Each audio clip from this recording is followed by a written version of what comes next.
Saudara-saudara, selamat malam ataupun selamat pagi kepada Anda semua, dimanapun saja Anda berada, yang dapat menonton video di Genio Channel ini. Baiklah, saya pada kesempatan ini memohon kepada Bapak Ibu Saudara sekalian, sebelum saya melanjutkan video ini, tolong berkenan subscribe, like, dan share video ini sehingga bermanfaat dan dapat dinikmati oleh saudara-saudara kita yang lain. Pada kesempatan ini saya ingin menyampaikan testimoni tentang COVID-19, di mana saya bersama keluarga saya adalah salah satu dari masyarakat yang terkonfirmasi terinfeksi COVID-19. Saya mulai merasakan bahwa saya terinfeksi itu sekitar tanggal 27 bulan Juli yang lalu, dengan gejala tidak ada selera makan, meriang-meriang, panas, kemudian terasa lelah, demam pada malam hari. Namun saya tidak tahu kalau itu gejala dari COVID-19 sudah menyerang tubuh saya. Dan saya mencari referensi, membaca pendapat para ahli, ternyata itu adalah gejala dari COVID-19, sehingga kondisi tubuh saya semakin menurun. 3 hari setelah itu, karena sakit semakin parah, hampir tidak bisa berjalan, saya minta kepada anak saya untuk mengantarkan saya ke rumah sakit untuk mendapat perawatan. Sekitar jam 10 malam, anak saya mengantar saya ke rumah sakit umum daerah Muara Tewe. Dan setiba di sana, saya segera dilayani dengan baik oleh petugas kesehatan ada di sana. Saya diawali dengan tes antigen, dan hasil tes itu ternyata saya benar positif.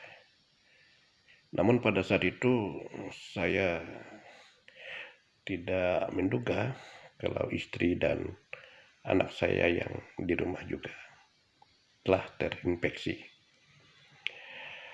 Berdasarkan hasil tersebut, maka pihak rumah sakit, tim dokter yang ada di RSUD yang bertugas pada malam itu mengatakan bahwa saya harus diisolasi di lantai 5 RSUD Muara Tewe untuk mendapat perawatan dengan sebaik-baiknya, dan saya bersedia. Pada malam itu juga saya dipasang infus, dikasih obat, dan saya diinapkan di salah satu ruangan yang terdiri dari 2 bangsal. Pada saat saya masuk, kebetulan di sana saya sendiri, di bangsal yang satunya kosong. Subuh ya itu masuk lagi satu pasien di bangsal yang kosong tadi, sehingga di ruangan ini menjadi 2 orang pasien, saya dengan pasien yang baru masuk. Saya melihat pasien yang baru masuk itu memang sangat parah. Ya, dia menderita asma, selain COVID-19. Kondisinya sudah sangat parah dan oksigen dalam darahnya rendah sekali. Saat itu katanya hanya 60 ya, oksigen dalam darah. Dan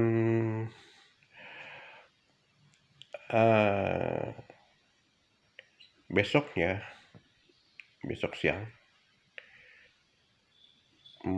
pasien tadi koma, kemudian sorenya meninggal dunia. Jadi tetangga saya yang baru masuk ini hanya 2 hari di ruangan ini, kemudian dia meninggal dunia.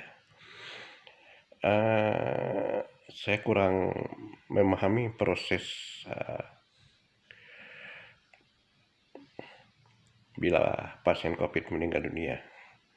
Tidak mengetahui kalau ternyata kotak jenazahnya yang dibawa naik ke ruangan tempat pasien tersebut.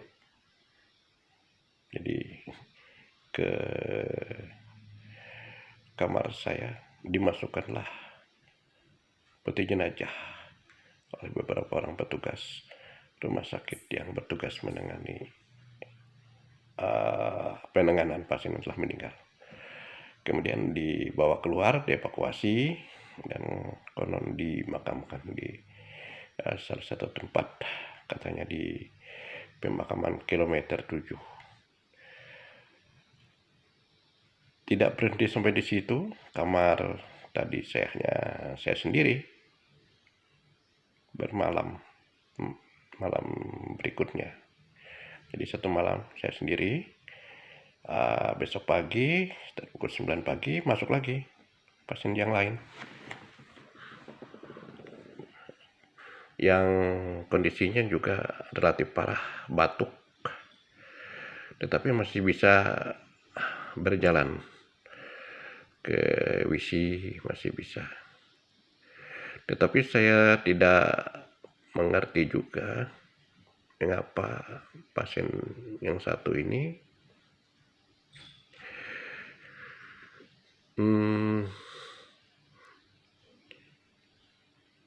mengalami sakit parah setelah masuk rumah sakit. Yang tadinya bisa jalan kemudian parah, dan diukur kadar oksigen dalam darahnya pun hanya 60 atau lebih bawah lagi, sehingga dicarilah oksigen untuk membantu pernapasan, untuk membantu kadar oksigen dalam darahnya. Dipasang sampai 2 oksigen, tidak naik kadar oksigen dalam darahnya. Kemudian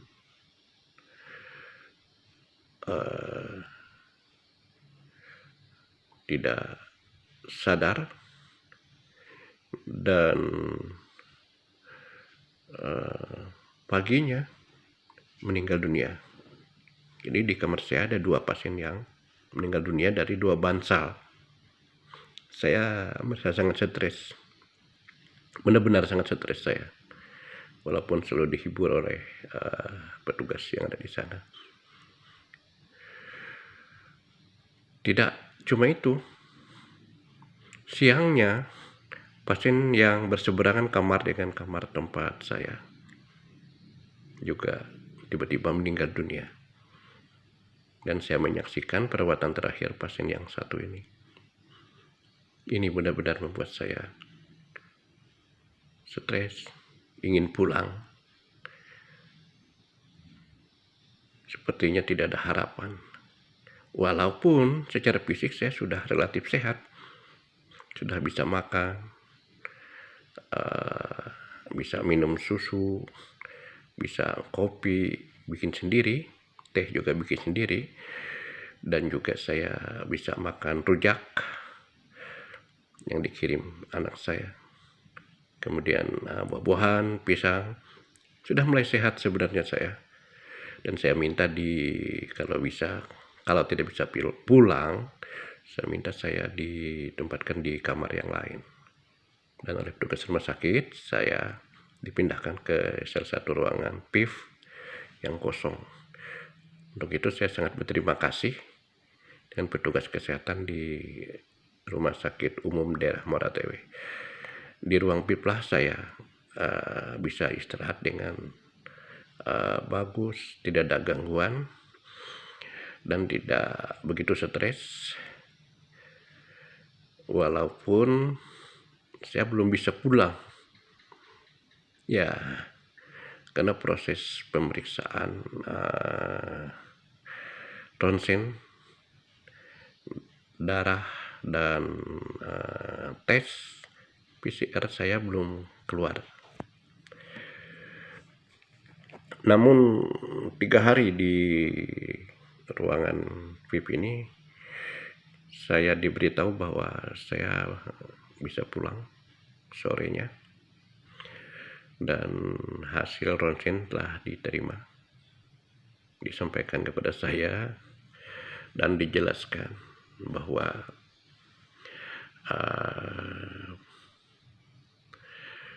virus corona selain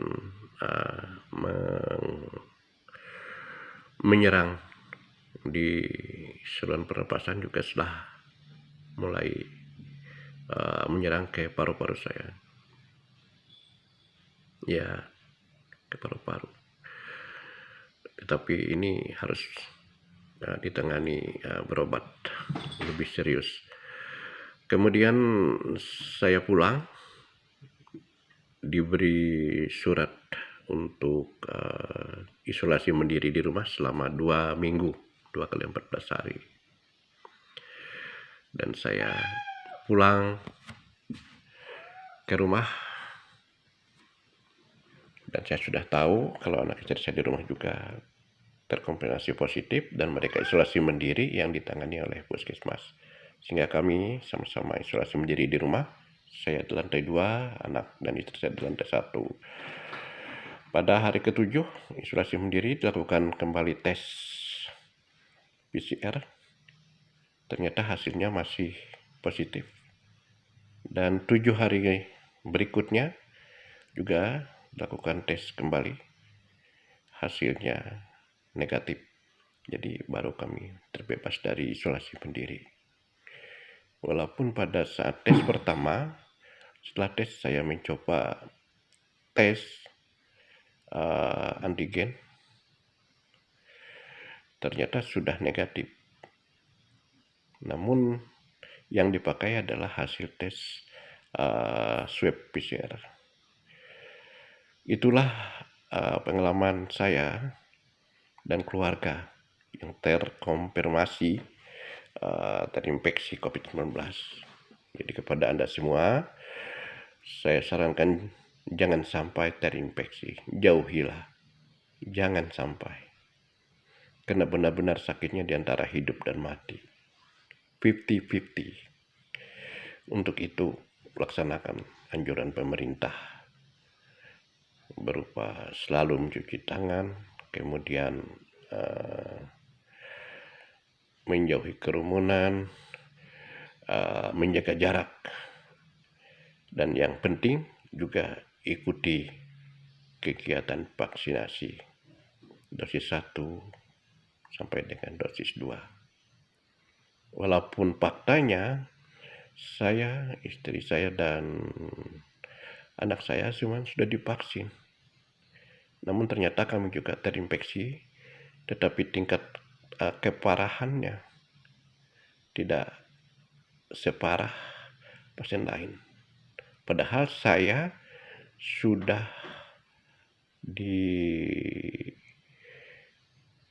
pernah menderita sakit jantung dan dipasang ring. Saya bersyukur kepada Tuhan dan berterima kasih kepada semua petugas di Rumah Sakit Umum Daerah Moratewe atas pelayanan dan upaya yang mereka lakukan. Selain itu saya juga berterima kasih kepada Puskesmas Melayu yang melanjutkan perawatan dan tes PCR kepada kami. Terima kasih. Semoga kita selalu diberikan kesehatan dan dijauhkan dari COVID-19. Tuhan memberkati.